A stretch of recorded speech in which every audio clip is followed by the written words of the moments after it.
तो hello guys, तो कैसे हैं आप लोग। उम्मीद करता हूं कि आप सभी लोग ठीक ही होंगे।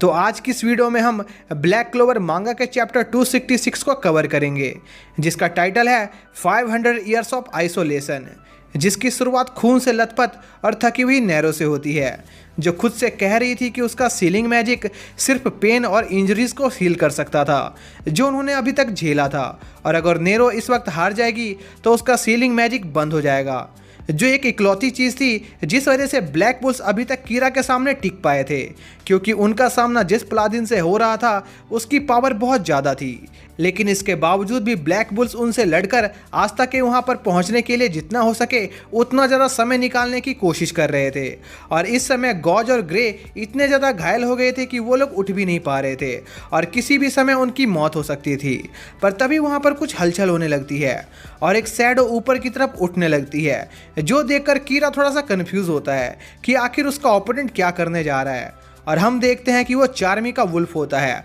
और चार्मी ने एक बार फिर से बैटल को ज्वाइन कर लिया था, जो देखकर मैग्ना, लक और नास्ट चार्मी की मदद करने जाने लगते हैं। पर लड़ाई में जाने से पहले मैग्ना नेरो को जल्दी से गॉर्डन और हेनरी को वहां से लेकर निकलने को कहता है। इसी बीच सभी सेलेस्टियल चार्मी पर अटैक करने लगते हैं, पर चार्मी का वुल्फ उन सभी अटैकों को ऑब्जॉर्व कर लेता है और चार्मी उन सेलेस्टियल के अटैकों को अपने हाथों में ट्रांसफर करके वापस से सेलेस्टियल पर अटैक करती है, जिससे कई सारे सेलेस्टियल डिस्ट्रॉय हो जाते हैं। और उस अटैक के पावर के आउटपुट को देखकर कीरा भी काफ़ी सोच में पड़ जाता है। पर तभी उनके नीचे मौजूद शैडो में हलचल होने लगती है और नास्ट के कुछ शैडो डेविल्स चार्मी के वुल्फ के साथ जुड़कर उसे और ज़्यादा पावरफुल बना देते हैं, जो दिखने में बिल्कुल 3 सर वाला सर्वरस की तरह लग रहा था, जो कि एक मिथिकल क्रिएचर है जो हेल को इन्वेडर से गार्ड करता है। जिसके बाद ब्लैक बुल्स कीरा की तरफ अपने अटैक को जारी रखते हैं, जहां पर चार्मी उन पर लगातार कई पंचेस बरसा रही होती है, जो देखकर कीरा फाइनली एक्नॉलेज करता है कि अगर ये लोग ऐसे ही लड़ते रहे तो सच्ची में आस्था के लिए काफ़ी टाइम बाई कर लेंगे। इसलिए कीरा थोड़ा सा सीरियस हो जाता है और एक स्पेल कास्ट करने लगता है, जिसके साथ ही चार्मी की बॉडी पर बहुत सारे कट्स लगना स्टार्ट हो जाते हैं और वो खून से लथपथ हो जाती है, जो देखकर ब्लैक बुल्स के मेंबर्स को कुछ समझ नहीं आता है कि आखिर चार्मी के साथ क्या हो रहा है। और चार्मी के हार के साथ ही उसका वुल्फ भी वहाँ से गायब हो जाता है। तो भले ही चार्मी यहाँ पर हार गई हो, लेकिन मुझे यकीन है कि आगे के चैप्टर में हमें यह बात जरूर पता चलेगी कि चार्मी एक हाफ डॉर्फ और हाफ ह्यूमन कैसे है, और साथ ही डॉर्फ का किंगडम और स्पीसीज कैसे डिस्ट्रॉय हो गए। और वैसे भी हम जानते हैं कि ब्लैक बुल्स का मेन मकसद इस बैटल को जीतना नहीं बल्कि आस्था के लिए टाइम बाय करना है, जिसमें चार्मी काफ़ी हद तक कामयाबी रही थी। और मैं ये देखकर काफ़ी हैरान हूँ कि ब्लैक बुल्स कितने ज़्यादा इनक्रेडिबल हो चुके हैं, जो कीरा के स्केल मैजिक के बावजूद भी इतना ज़्यादा पावर यूज़ कर पा रहे थे। भले ही हम जानते हैं कि गॉज और हेनरी कीरा के मैजिक को नलीफाई करने की पूरी कोशिश कर रहे हैं, लेकिन फिर भी वो पूरी तरह से कीरा के मैजिक को कैंसिल आउट नहीं कर पाए थे। और हम जानते हैं कि प्लादिन्स के पास काफ़ी ज़्यादा मैना होता है, तो उन्हें उसके मैना को भी ड्रेन करने में काफ़ी टाइम लगने वाला था, लेकिन उनके पास अभी टाइम की ही तो कमी थी, जिस पर जोरो जल्दबाजी में कीरा पर अटैक करने जाता है, जिस पर कीरा जोरो को बताता है कि उनके गॉड लूसियस सामा ने कुछ प्लादिन्स को एक सेकंड मैजिक भी गिफ्ट के तौर पर दिया था, जिसके साथ ही जोरो की बॉडी का भी वही हाल हो जाता है जो चार्मी के साथ हुआ था। जिसके साथ ही कीरा बताता है कि लूसियस ने उसे सुप्रीम डेविल बाल के मैजिक को प्यूरिफाई करके दिया है, और वो दूसरा मैजिक एटमॉस्फेरिक मैजिक है,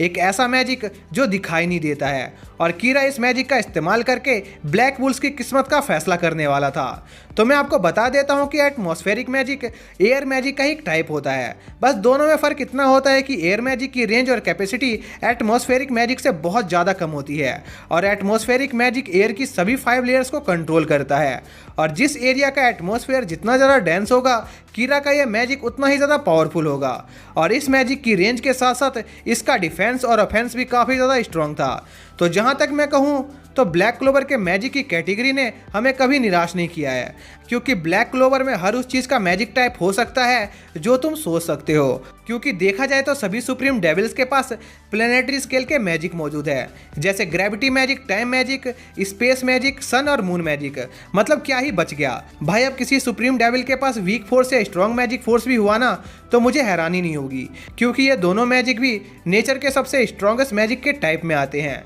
तो चलो वापस से चैप्टर पर आते हैं। तो कीरा जोरो को मारने के बाद नाच को भी एक झटके में हरा देता है, जो देखकर गॉज और हेनरी तेजी से कीरा की तरफ बढ़ने लगते हैं। पर नेरो को पता होता है कि इससे भी कुछ नहीं होने वाला है और जीतने की उम्मीद न दिख पाने की वजह से नेरो डिप्रेशन में जाने लगती है और अपने पास्ट को याद करने लगती है, जहां वो सोचती है कि पहले उसने फॉरबिडन मैजिक की वजह से अपने ह्यूमन फॉर्म को खो दिया था और पूरे 500 सालों तक उस बर्ड के फॉर्म में रही, सिर्फ अपने मिशन को पूरा करने के लिए। और अगर कोई भी इंसान 500 सालों तक ऐसा रहेगा तो वो पागल हो जाएगा। पर नेरो की दिमागी हालत सिर्फ इसलिए सही रही क्योंकि वो एक बर्ड के फॉर्म में थी, और अगर नेरो के इस मिशन को पूरा करते हुए मौत भी हो जाती तो उसे गम नहीं था, क्योंकि वो सिर्फ फर्स्ट विज़र्ड किंग को ही अपना दोस्त मानती थी, जिसने उसे जीने की इच्छा दी। लेकिन लैमियल के जाने के बाद उसे इस दुनिया से कोई लगाव नहीं रह गया था। पर एल्फ आर्क में दोबारा से लैमियल से मिलने के बाद नेरो के अंदर दोबारा से जीने की इच्छा जाग गई थी, और लैमियल ने जाने से पहले नेरो को इस एरा में खुश रहने और नए दोस्त बनाने को कहा था, जिस वजह से उसकी मुलाकात ब्लैक बुल से हुई, जिन्होंने उसे बड़ी आसानी से अपना लिया। और 500 सालों में पहली बार नेरो ने दोबारा नए दोस्त बनाए थे और किसी को अपनी फैमिली माना था, जिन्होंने नेरो को लैमियल के जाने के बाद जीने का एक नया मकसद दिया था। लेकिन आज नेरो के सामने फिर से उसकी नई फैमिली मारी जाने वाली थी, इसलिए नेरो कुछ भी करके इस चीज को होने देने से रोकना चाहती थी। इसी बीच कीरा एक स्वॉर्ड को लक के पेट के आर पार कर देता है, जिस पर लक के मुंह से काफी सारा खून निकलता है, जो देखकर मैग्ना कीरा को रोकने के लिए अपने सुपर फायर बॉल से अटैक करता है और कीरा पर अपने सोल चेन मैजिक का यूज करने की कोशिश करता है, जो कि काफी कमाल का होता है। लेकिन कीरा की प्लादिन स्वॉर्ड मैग्ना को दूर उड़ा देती है और मैग्ना की बॉडी का भी वही हाल होता है जो जोरो और सार्मी के साथ हुआ था। वैसे तो मैं मानता हूं कि मैग्ना का सोल चेन मैजिक काफी ज्यादा पावरफुल है, लेकिन पिछली बार मैग्ना लूसीफर के एरोगेंस की वजह से ही इस मैजिक का यूज कर पाया था। पर नॉर्मल बैटल्स में अगर मैग्ना अपने ओपोनेंट को हिट ही नहीं कर पाएगा तो वो इस मैजिक का यूज नहीं कर सकता था, जो इस मैजिक का एक बहुत बड़ा ड्रॉबैक था। इसलिए मुझे लगता है कि अगर मैग्ना को दोबारा से इस मैजिक को यूज करना है तो उसके लिए मैग्ना को किसी तरह के पावर अप की जरूरत पड़ेगी। इसी बीच नेरो अभी अपने दोस्तों को बचाने का तरीका सोच रही होती है, तभी कीरा गॉर्डन और हेनरी पर अपना अटैक लॉन्च कर देता है और उनके व्हीकल को डिस्ट्रॉय कर देता है, जो सीधा उड़ते हुए ट्री ऑफ विचेस से टकराते हैं, जहां पर सभी विचेस मौजूद थी, जिस पर ब्लैक क्लोवर हिस्ट्री की 3 सबसे पावरफुल विचेस वेनिसा, डोरोथी और विच क्वीन एक साथ कीरा को रोकने की कोशिश करती है। पर कीरा सिंपली उन्हें अपने एटमॉस्फेयर मैजिक का यूज करके दूर उड़ा देता है और वो सभी खून से लथपथ एक पोर्टल के सामने जाकर गिरती हैं, जो होना लाजमी भी था क्योंकि उनका सामना एक प्लादिन से हो रहा था, जिसके पास सुप्रीम डेविल बाल की प्यूरिफाई मैजिक पावर थी। पर तब भी विच क्वीन को एक ही अटैक में हारते देखना मुझे काफ़ी क्रेजी सा लगा, क्योंकि ब्लैक क्लोवर के शुरुआती दिनों में वो काफ़ी पावरफुल विलन हुआ करती थी। इसी बीच हम नेरो को देखते हैं, जो अपनी इंजरीज की वजह से हिल भी नहीं पा रही होती, और उनके इतनी ज़्यादा कोशिश करने के बावजूद भी